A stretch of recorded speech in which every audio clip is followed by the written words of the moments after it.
Olá, pessoal. Boa noite. Sejam todos muito bem-vindos ao nosso webinar.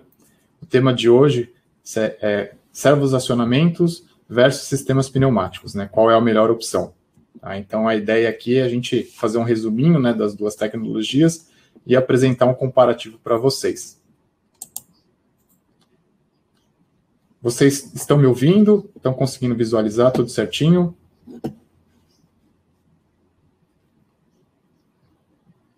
Legal. Bom, primeiramente, eu vou me apresentar. Meu nome é Bruno Iorio, eu sou especialista de produtos da divisão de automação industrial da Mitsubishi Electric. Eu sou engenheiro mecatrônico, formado pela FISP, com um MBA em automação industrial pela Poli USP. Aqui vocês têm o meu contato, fiquem à vontade caso tenham alguma dúvida. E eu gostaria de ouvir conhecer um pouquinho melhor o perfil de vocês. Então, agora a gente tem aqui temos aqui uma enquete no nosso chat, eu gostaria que vocês respondessem, né, para a gente entender um pouquinho melhor o perfil profissional de cada um de vocês. Eu vou dar um tempinho até todos responderem.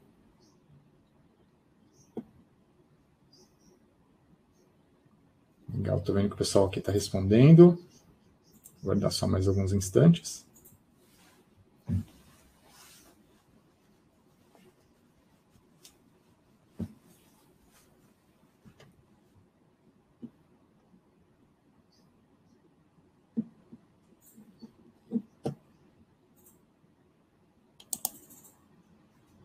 Ok, e que acho que todo mundo aqui já respondeu.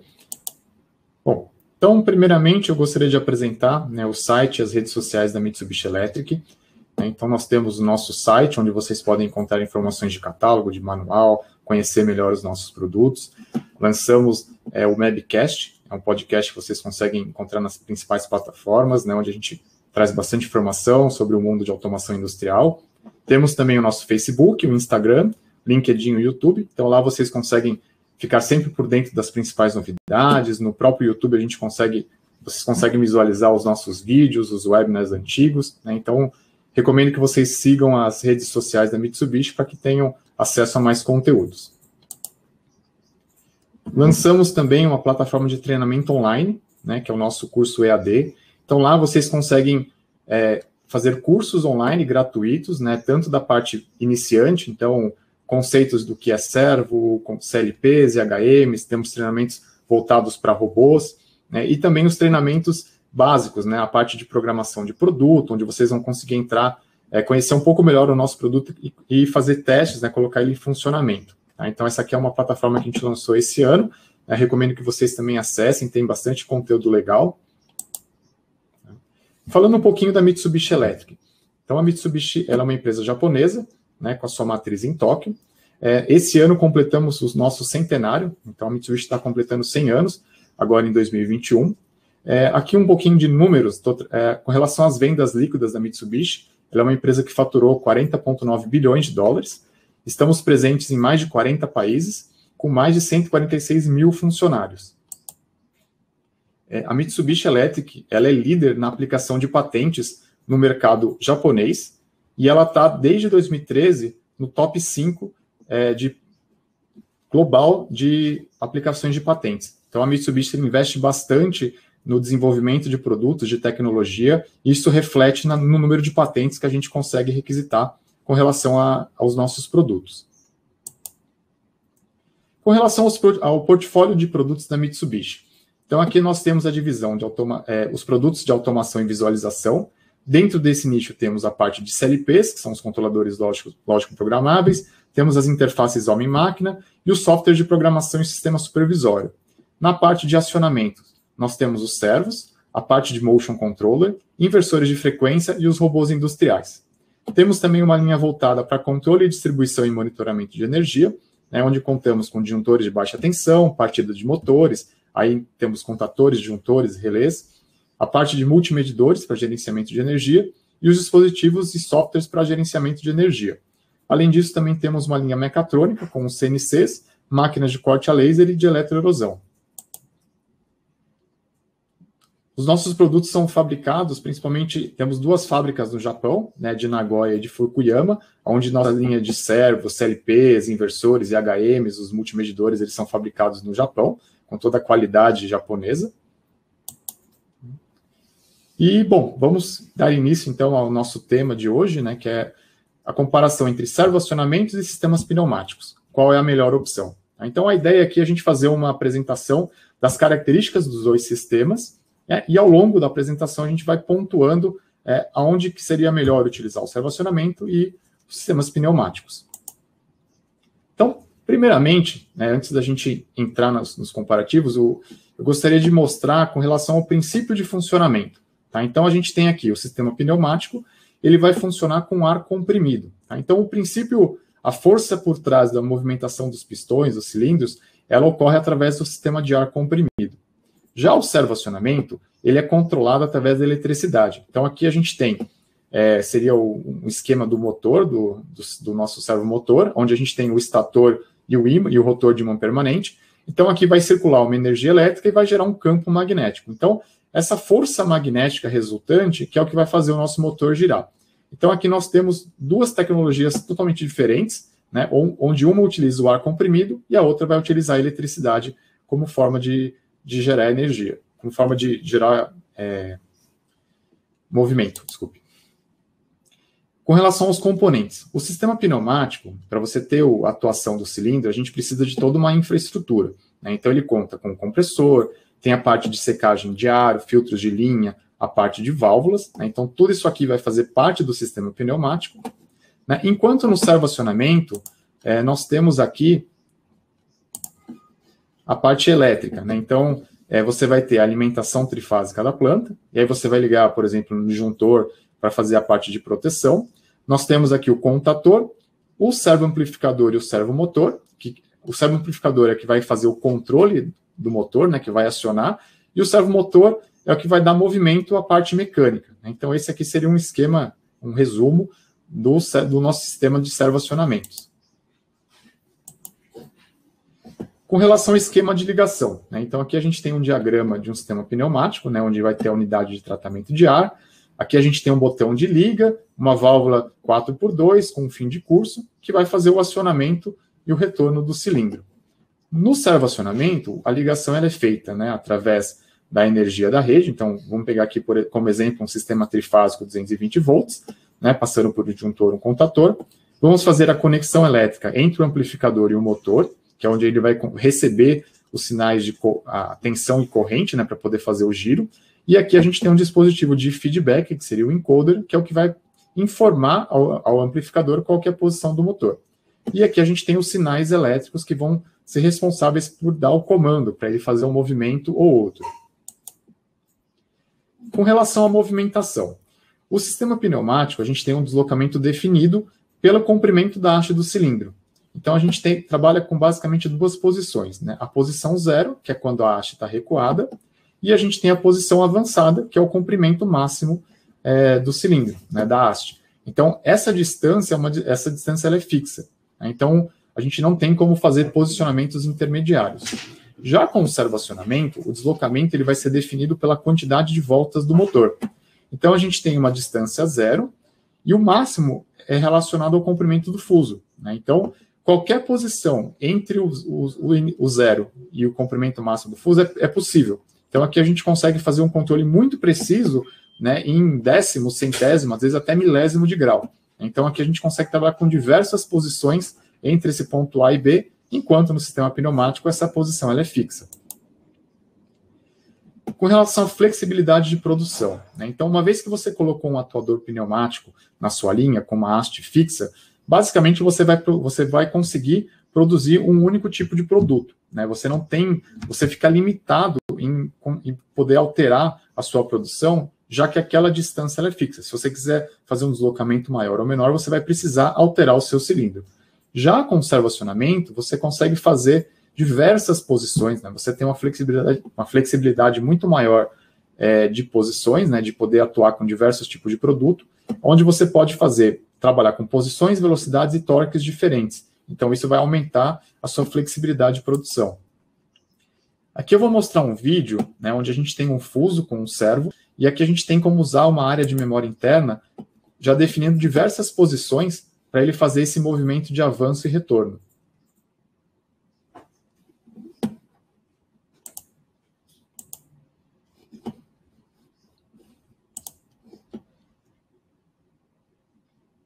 Então, aqui a gente tem o avanço, né, com velocidades controladas, eu posso trabalhar com rampas diferentes, da mesma forma que se eu tivesse que fazer uma força na ponta, né, desse cilindro, a gente conseguiria controlar o quanto de força o servo está fazendo.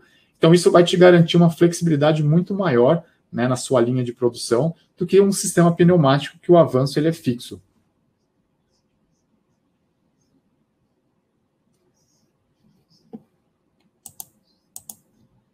Tá?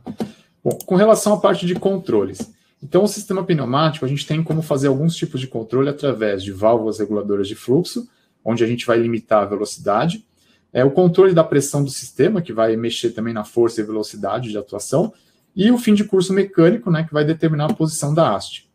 Já no servoacionamento, a gente tem um controle muito mais complexo. Então, a gente tem um controle em malha fechada, onde a gente, como eu comentei anteriormente, a gente tem um dispositivo que vai verificar a quantidade de voltas do motor, a velocidade de voltas, e por conta disso a gente consegue resultados e precisões muito maiores, né? Então, aqui a gente tem um sistema de malha fechada que vai ficar sempre monitorando a velocidade, torque, corrente desse motor.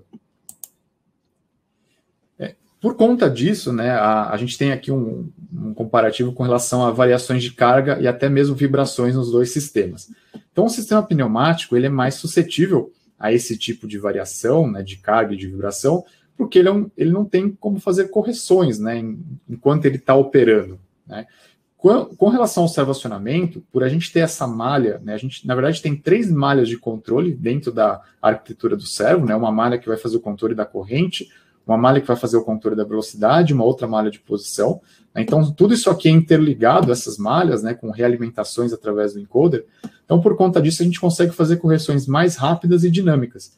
Então, se tiver alguma variação de carga, às vezes nem esperando acabar o ciclo, o servo já vai ter corrigido e compensado essas pequenas flutuações. Então, a gente consegue trabalhar com o sistema entregando mais precisão. Aqui eu tenho um outro vídeo que ele exemplifica, né, o nosso algoritmo de supressão de vibração. Então aqui a gente tem uma mesa com umas hastes, né, que já foram feitas de propósito para que elas possam vibrar. E aqui a gente tem uma haste metálica com contrapeso na ponta, né? Então é um sistema que foi originalmente feito para conseguir vibrar bastante, né? Então aqui a gente tem o movimento do sistema inicial, né, sem nenhum tipo de controle, né? Então perceba que a mesa ela oscila bastante. E aí a gente tem como habilitar um controle de supressão de vibração para que ele faça o mesmo movimento com o mínimo de vibração. Tá? Então a gente consegue compensar essas vibrações mecânicas através daquela malha de controle do servoacionamento. Com relação à desaceleração, esse é um problema relativamente constante, né, nos sistemas pneumáticos, que toda forma de parada é uma forma brusca, né? Então, isso gera um impacto no próprio fim de curso e também gera vibração mecânica.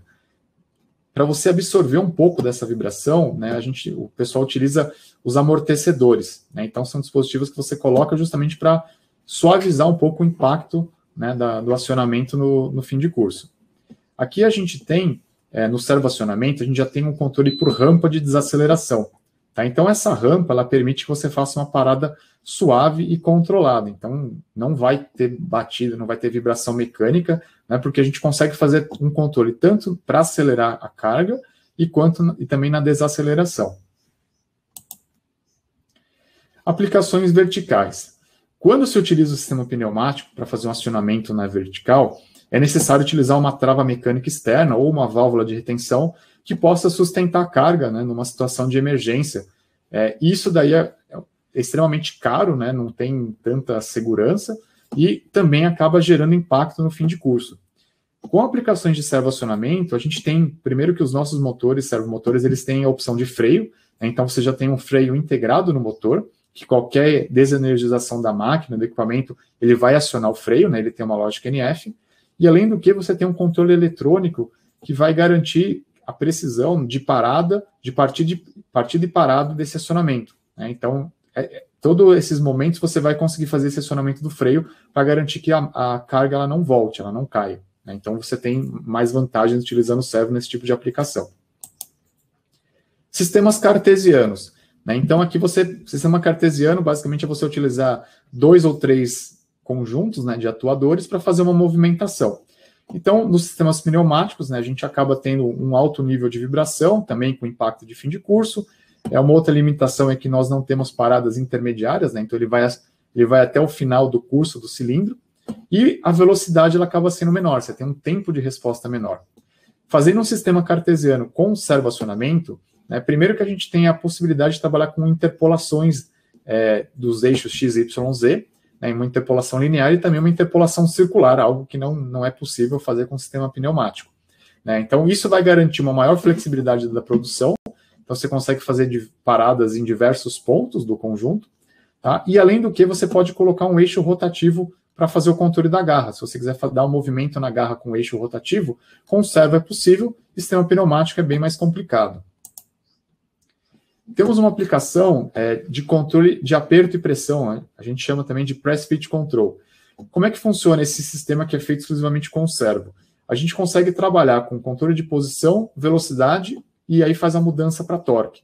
Então, em aplicações de prensa, montagem de peça, até parafusadeiras e tampadoras de garrafa, a gente consegue ganhar em desempenho e velocidade trabalhando com um avanço, controlando a posição. Então, ele vai fazer uma aproximação do sistema até chegar na peça. Aqui a gente vai trabalhar com velocidades altas para ganhar tempo.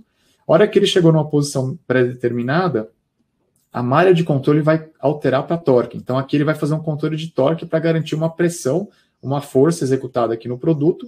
A hora que ele atingir esse nível, ele volta fazendo para a posição original com controle de posição. Então, a gente consegue fazer essa comutação enquanto o equipamento está operando. Então, você ganha em produtividade, né, porque você não precisa pausar o movimento para ele comutar a malha de controle.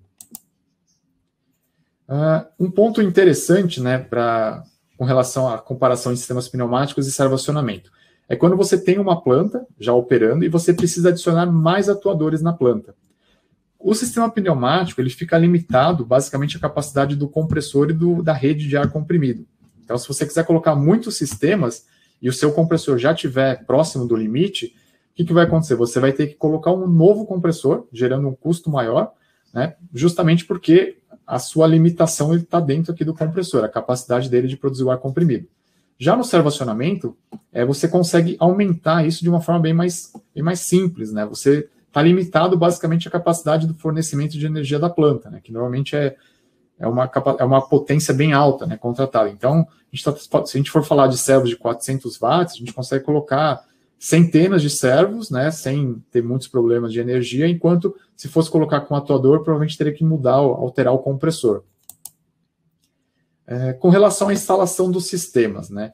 Então aqui, esse é um tópico que gera bastante dúvida, né? Então muitas pessoas têm aquela impressão, instalar um sistema pneumático, né, um atuador pneumático, ele é mais simples e o servo ele é mais complexo, né? Então a ideia é que a gente desmistificar um pouco, né, esses conceitos que a gente tem com relação a essa simplicidade do pneumático e a complexidade do servo. Então, com relação ao sistema pneumático, né, conceitualmente, assim, ele exige uma mão de obra um pouco mais simples, né, que se você for analisar com relação a conexões mecânicas, né, um trabalho relativamente mais simples, se você for instalar um atuador numa linha já existente. Agora, se você vai partir uma planta do zero, né, você tem que dimensionar o compressor, instalar toda a parte de infraestrutura, quadro de comando. Então, ele daria muito mais trabalho do que você começar do zero uma instalação com servoacionamentos, tá? Então, aqui, basicamente, o trabalho, a maior parte é mecânica, né, de você fazer a instalação da tubulação dos componentes, fazer a regulação de pressão do ar. Já no servoacionamento, ele já exige uma instalação mecânica do atuador, mas ele também exige instalação elétrica do equipamento. Então, aqui, em muitas empresas, já acaba indo para o setor de manutenção elétrica, enquanto o pneumático fica na manutenção mecânica. Tá? Mas, assim, a instalação ela é bem simples, né? Eu mostrei o diagrama elétrico, a gente tem alguns cabos só que precisam fazer a conexão. E o ponto que às vezes gera um pouco mais de dúvidas, né, é a questão da configuração e programação do servo, né? Então, muita gente tem, às vezes, receio de fazer a comunicação, como é que faz a programação, acha alguma coisa complicada. E aqui, a Mitsubishi ela tem uma linha de um programa, que é o MR Configurator, um software, onde você consegue fazer toda a parte de configuração e parametrização do servo de uma forma bem simples. Você não precisa ficar tendo que pegar dados de placa do motor, é uma conexão basicamente plug and play do servo com o amplificador, ele já pega todos os dados de placa, onde você basicamente vai configurar as posições que ele vai executar. Então, o tempo de programação, você não precisa gastar muitas horas, né? Ele é um software bem intuitivo, né? E ele também tem bastante recursos. Então, por exemplo, nós temos osciloscópio integrado, temos o modo de teste, se você quiser fazer um movimento do eixo livre para testar o sentido de giro, ver questões de unidades. E a gente também tem alguns recursos, né, integrados da Mitsubishi, como o One-Touch Tuning, que é o ajuste de ganho de forma automática, o diagnóstico de máquina, que eu vou falar um pouquinho mais para frente, o Machine Analyzer, que ele analisa as frequências de vibração da máquina. Então, a gente tem uma ferramenta bem intuitiva e também traz bastante recursos, facilitando essa questão de configuração e parametrização do servoacionamento. Com relação à parte de manutenção dos sistemas, né? Então, o sistema pneumático, ele gera bastante manutenção. A gente tem bastante vazamento de ar, então é necessário que você tenha inspeções constantes, né, para verificar pontos de vazamento no seu sistema. Precisa fazer constantemente substituições de mangueira, parte de filtro de ar, dreno, reguladores, parte de conexões e engates, a própria vedação do cilindro pneumático, sem falar também no compressor, que ele exige todo um procedimento de manutenção. O servoacionamento, ele é bem mais simples em termos de manutenção, né? Falando também do atuador. Então, o atuador elétrico, né, você vai ter que fazer basicamente a lubrificação dos componentes mecânicos, né, então a parte de fuso e rolamento. Já o servomotor amplificador, eles não requerem uma manutenção, né? Claro, quando der algum tipo de falha, você pode reparar o produto ou substituir, mas não precisa fazer uma manutenção periódica, né? Com relação a isso, o próprio equipamento da Mitsubishi Electric, ele já tem alguns diagnósticos que ele vai auxiliar tanto no desgaste dos componentes mecânicos, né, que é a função de diagnóstico de máquina. Então, o servoamplificador, através do encoder e do servomotor, ele consegue estimar o desgaste de componentes como fuso de esfera, guia linear, né, verificando o nível de vibração e de atrito. Então, com base nisso aqui, você consegue monitorar a vida útil do seu equipamento mecânico. Então, isso daí vai te ajudar a você, por exemplo, não ter uma parada de máquina por falta de manutenção. A gente tem um modelo aqui específico que ele vai te gerar até uma falha, falando, ó, chegamos próximo da vida útil do seu fuso. Então, você faz a manutenção preventiva. E ele também faz o monitoramento do próprio servoamplificador. Então, o desgaste dos componentes internos, a parte de capacitor, dos ventiladores, relé de pré-carga. Então, ele consegue também monitorar o próprio componente e avisar quando estiver próximo do final da vida útil. Com relação à parte de eficiência energética, né, então, o sistema pneumático ele gera muitas perdas, né? Então, a gente tem, como eu tinha comentado, a parte de vazamento de ar comprimido, né? Então, qualquer vazamento ele vai gerar perdas no seu sistema relacionados à energia, porque o compressor ele vai ficar bastante tempo ligado, compensando essas perdas no seu sistema. Outro ponto importante é a questão da baixa eficiência do compressor se você for alimentar um número pequeno de dispositivos, né? Então, assim, se você estiver produzindo com parcial, né, você acaba tendo uma eficiência menor do seu compressor, tá? E também a questão da distância, né, entre o cilindro e o compressor. Quanto maior for essa distância, maior as perdas de pressão na linha, né, e a perda e queda de pressão ela vai resultar numa perda de desempenho e produção, né? Então você vai diminuir a sua eficiência do seu processo. Já os servoacionamentos, as perdas elas são mínimas, né? O equipamento em si ele tem um rendimento maior que 95%. Basicamente o que a gente tem de perda é com relação à dissipação de calor, né, no servoamplificador e no servomotor, e o atrito do sistema mecânico que vai gerar uma perda, né? Mas os sistemas, o servoacionamento ele é bem mais eficiente, com relação ao consumo de energia. Com relação à parte de indústria 4.0, né, o sistema pneumático, né, o atuador pneumático em si, ele tem pouquíssimas informações que ele consegue passar, né? Você teria que ter todo um sistema conectado junto a ele, a parte de controladores, para você poder tirar essas informações e jogar, né, tirar as informações de chão de fábrica e jogar para um sistema de supervisório, um ERP. Já o servo não, a gente consegue fazer obter esses dados, né, dados de posição, velocidade, torque, o próprio consumo de energia, manutenção preventiva, né, com aquelas funções de diagnóstico de máquina. Então, a gente consegue dar um passo a mais com relação à indústria 4.0. Tá? Então, o servo vai permitir você conseguir trabalhar com esses dados aqui de forma remota. Um outro ponto interessante é com relação ao OEE, né, que é o nível de eficácia geral do equipamento. Tá? Então, vou falar um pouquinho mais desse indicador. Né? Ele é utilizado para medir a eficiência global da máquina, do seu sistema. E, basicamente, a gente tem aqui que responder a 3 perguntas, né, que é a base do cálculo do OEE. A primeira seria, com que frequência os equipamentos eles ficam disponíveis para operar? Tá? Então, aqui a gente tem a questão de disponibilidade, que vai englobar a parte de parada de máquina, os tempos que você vai gastar para fazer um setup e o ajuste. Aqui a gente tem um segundo ponto, que é o quão rápido está sendo feita a produção, né, a máquina está produzindo. Então, aqui a gente tem a relação do desempenho, né, os fatores que podem influenciar queda de velocidade, paradas e ociosidades da linha, né? E a terceira pergunta, né, quantos produtos foram produzidos que não geraram refúgio, né? Então, aqui a gente tem o ponto que seria a qualidade. Então, o que pode abaixar o OEE, né? A quantidade de refúgio e retrabalho de peça, né? Então, você está produzindo um produto sem qualidade, né? E vai te gerar um retrabalho, vai gastar mais energia, né? Então, esses 3 pilares, né? Você vai pegar esses indicadores, né? Cada um desses 3, vai pegar o percentual, né? Que ele atingiu, e aí você vai multiplicar eles para você ter um nível geral de OEE. Né? Então, aqui, por exemplo, se eu tenho 83% de disponibilidade dos meus equipamentos, né? Então, eu fiquei 17% com a minha máquina parada, sem poder operar. 83%, né? Aqui é 85% de desempenho, né? Então, eu tive 15% aqui de redução de velocidade, a minha máquina ela não trabalhou no que ela foi projetada para trabalhar. E a qualidade, aqui é o 95% dos meus produtos, eles estão dentro das especificações, né? Então, eu tive 5% de produtos que não estão conformes. Pegando esses multiplicadores, eu tenho aqui a eficiência geral do equipamento. Tá? Então, o que eu quis mostrar com tudo isso? O servoacionamento, né, ele consegue aumentar o OE da sua máquina em diversos pontos. Né? Então, aquela questão que eu mostrei anteriormente da gente fazer o diagnóstico de máquina, de conseguir visualizar, né, fazer uma manutenção preventiva para evitar uma parada de máquina. Eu evitando uma parada de máquina, eu estou aumentando a disponibilidade do meu equipamento. Então, já é um ponto positivo para o servoacionamento, que eu consigo deixar o meu equipamento mais tempo disponível para ele poder operar. Um outro ponto importante, né, uma vez que teve uma parada de máquina, você precisa reestabelecer a máquina o quanto antes.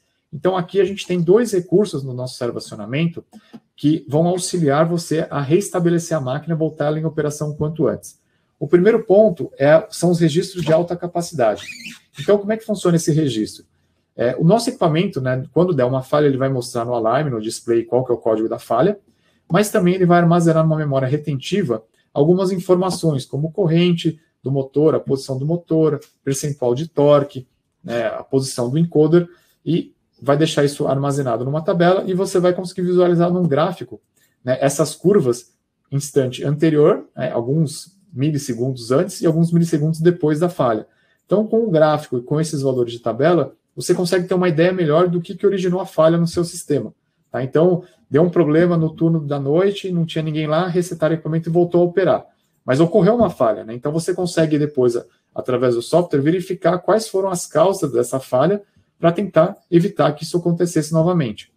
Nós temos também a ferramenta de osciloscópio digital, dentro do MR Configurator, onde eu consigo visualizar em tempo real o desempenho do meu servo. Então, eu posso verificar se ele está posicionando, né, na janela dentro da posição correta, quais são as velocidades de operação. Eu tenho como verificar o torque do meu motor, se o meu motor ele foi subdimensionado, se ele foi sobredimensionado. Tá? Então, tudo isso aqui vai ajudar a gente a aumentar a disponibilidade do equipamento. Com relação ao desempenho, né, então, basicamente, para a gente ter um desempenho melhor com os servos, a gente tem que elevar os ganhos, né, para que ele tenha um tempo de resposta menor.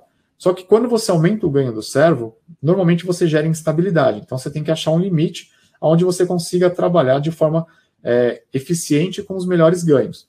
Nós temos um algoritmo que ele faz um autoajuste em tempo real. Né? Então os próprios ganhos da malha de controle do servo, ele é ajustado de forma automática.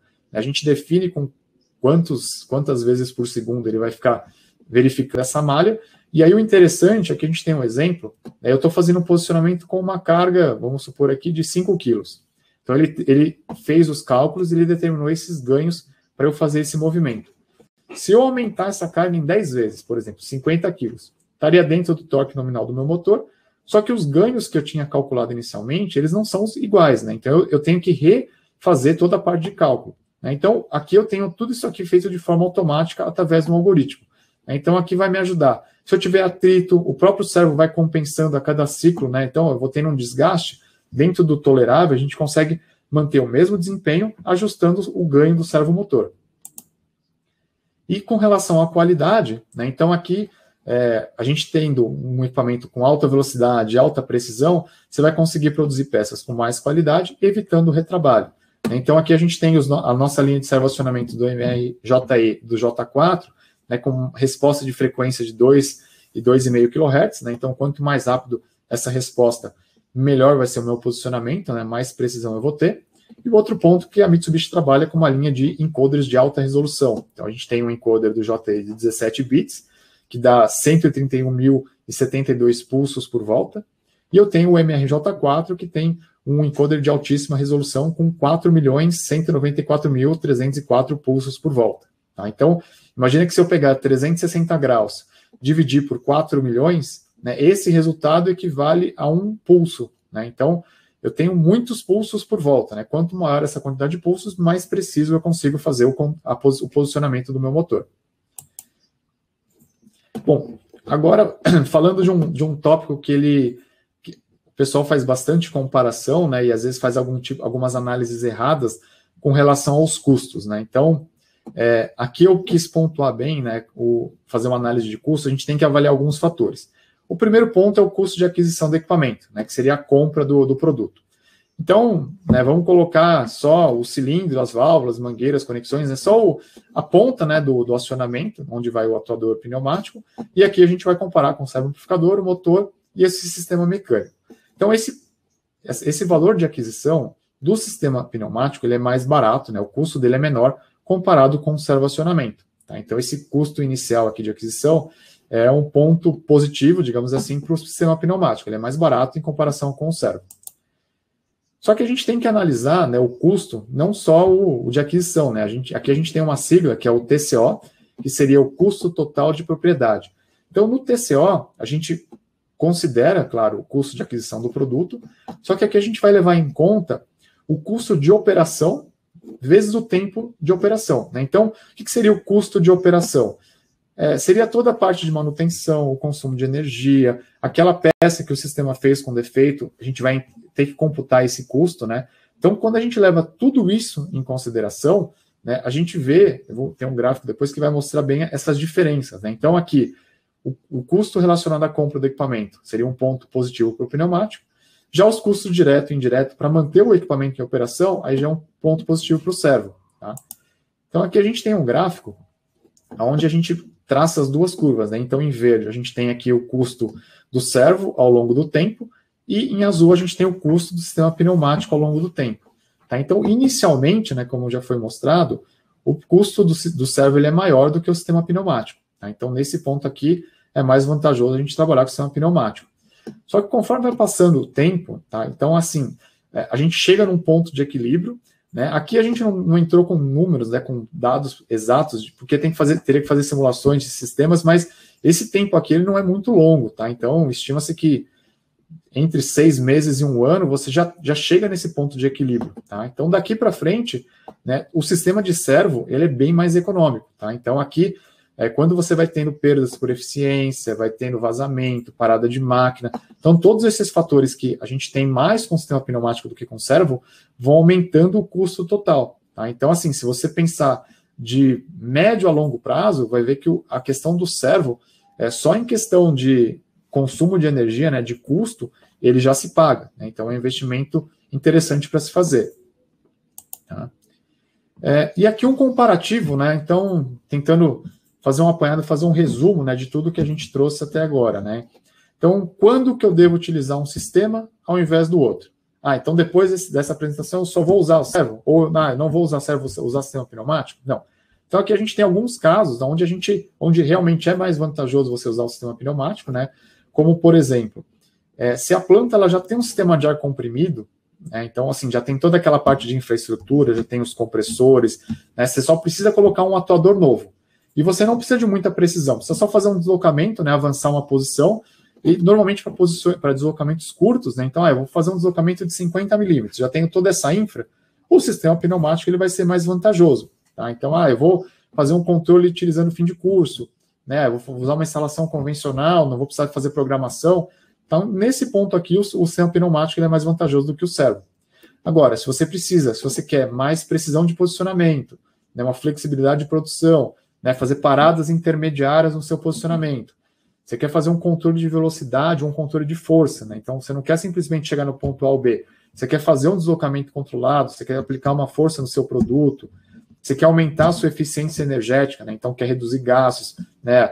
Pensando numa empresa, né, com aquele selo Green, onde você vai contribuir mais com o meio ambiente, né? Então o servo-acionamento ele vai te trazer uma eficiência energética melhor, né? A questão de menos manutenções e paradas de máquina, né? Então, ao longo do tempo, se você tinha que fazer manutenção preventiva a cada 3 meses, com o servo você pode passar a fazer uma vez por ano, por exemplo.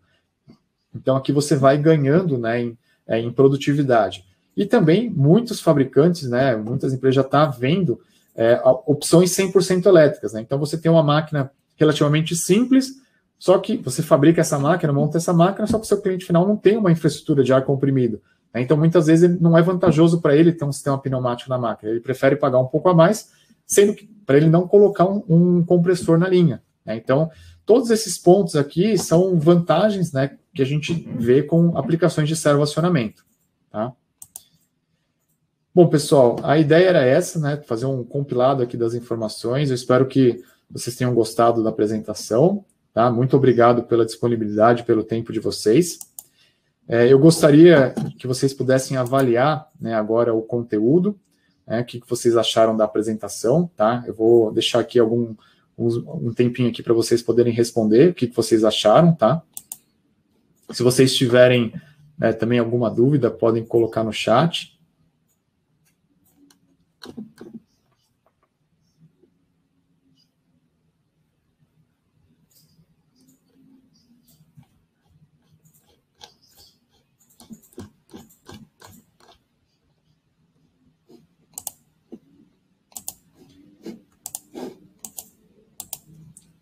Bom, vou responder agora algumas dúvidas que o pessoal mandou aqui pelo nosso chat. O Eduardo perguntou onde eu posso baixar o software. O software ele é gratuito? O nosso software, né, o MR Configurator 2, a gente tem uma versão trial, né, você pode utilizar ele por 30 dias. Tá? A gente tem uma plataforma de softwares da Mitsubishi, que é o EQWorks. Então, nesse software você poderia, a gente tem só o do servo-acionamento, né, e no nosso software, na nossa plataforma, você tem o conjunto completo. Então, software de programação de CLP, dos robôs, de HM, né, e esse software ele tem uma licença. Tá? Então, é uma licença vitalícia, né, um valor comparado com os principais players, não é um valor alto, né? A gente tem updates, então tem várias vantagens em você adquirir esse pacote de software. Mas se você tiver um servo-acionamento, você consegue fazer essa programação inicial com a nossa versão trial. Tá?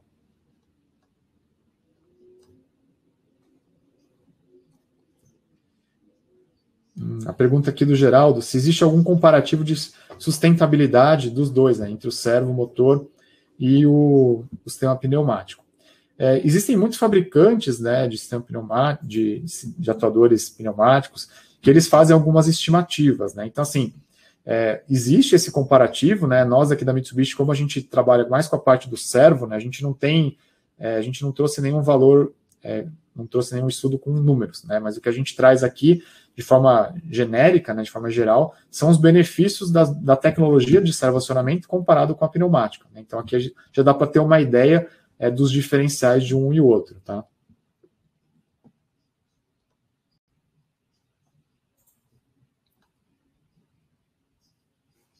Eu vi aqui o Marcelo, ele perguntou, né, em termos de custo, qual seria a melhor opção para a empresa? Então, basicamente foi o que eu mostrei agora no final, né? Essa é uma pergunta relativa, né? A questão de custo vai depender muito do que você espera. Se você precisa de um posicionamento com precisão, né, você está pensando em fazer na sua máquina, na sua empresa, utilizar a longo prazo, o servo-acionamento ele vai trazer mais resultado, menos parada de máquina, e ao longo do tempo, né, essa diferença de custo de aquisição, que o pneumático é menor, vai compensar você ter o servo. Tá? Então, de maneira geral, para aplicações de médio e longo prazo, o servo-acionamento ele é mais viável. Né? Claro, como eu comentei, se você tiver uma planta com todo o sistema pneumático, você não precisa ter precisão, você quer fazer um deslocamento muito pequeno, você já tem toda aquela infra, aí acabaria sendo mais vantajoso comercialmente utilizar já o sistema pneumático. Mas se é uma planta nova, acredito que o servo fica bem mais vantajoso. O Lucas perguntou qual a potência mínima e máxima dos servos. A linha da Mitsubishi, a gente trabalha com servos em 220 volts, né, de 50 watts, né, a gente tem modelos até 37 kW, em 380 a gente tem modelos até 220 kW. Então, a gente trabalha com uma linha bem extensa de servomotores. Tá? Então, a questão da potência do servo, né, ela vai depender muito do que você precisa e também da mecânica que vai estar junto, né, que vai fazer o movimento que vai converter o movimento rotativo em movimento linear do atuador. Tá? O Lucas fez uma pergunta aqui. A partir de quanto tempo começaria a trocar os componentes do sistema de servo? São peças muito caras?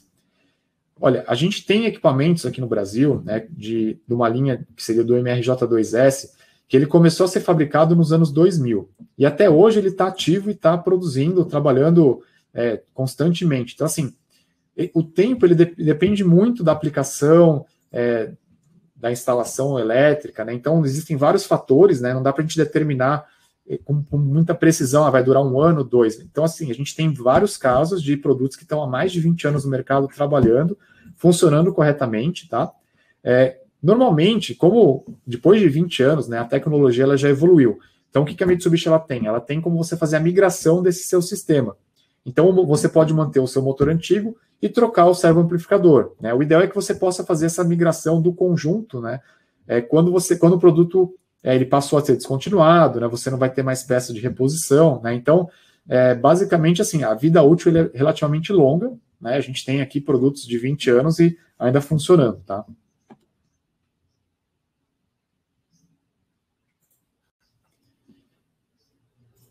Bom, o Wilson perguntou aqui se existe algum treinamento para manutenção e operação de servos. Como eu mostrei no início, né, da apresentação, a gente tem uma plataforma EAD, então lá a gente tem alguns cursos, né, a gente está lançando, né, a cada mês a gente está lançando mais cursos, né, então hoje a gente tem disponível, né, um treinamento para iniciantes do que seria servo, até para vocês entenderem um pouco melhor do funcionamento, né, aquela relação do encoder, o que é o servoamplificador. Então, a gente tem esse treinamento e também a gente já tem os treinamentos de programação de produto. Né? Então, já tem a linha de programação via Ethernet, o modelo para sincronismo com fibra ótica. Então, esse treinamento vocês conseguem encontrar na nossa plataforma EAD. Tá?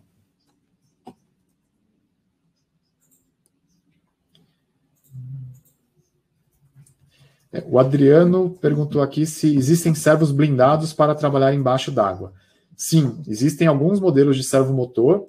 A Mitsubishi, aqui a gente não comercializa essa linha de motores, né, que seria o motor IP69K, mas existem alguns fabricantes que fazem esse tipo de motor, né, justamente para algumas empresas alimentícias trabalhar com um motor submerso. Tá?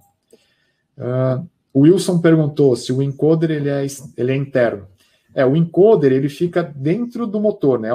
Fisicamente você não consegue visualizar, né? Que ele tem uma tampa, então é um sistema rotativo que ele vai acoplado no eixo do motor. Então, quando a ponta do eixo gira um disco também, que é o que vai fazer o funcionamento do encoder. Tá? Se você quiser, Wilson, como eu comentei, no nosso treinamento para iniciantes de servoacionamento, lá tem um videozinho bem legal que ele mostra como funciona o encoder, tá?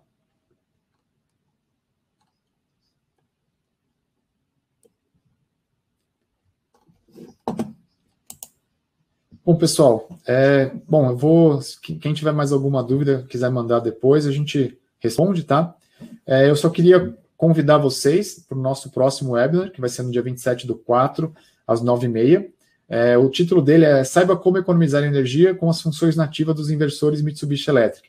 Tá? Então, se vocês tiverem dúvidas, quiserem conhecer mais a nossa linha de inversores, eu recomendo que vocês participem, se inscrevam no nosso próximo webinar. Bom, muito obrigado a todos pela disponibilidade, pelo tempo de vocês. A Mitsubishi agradece a presença.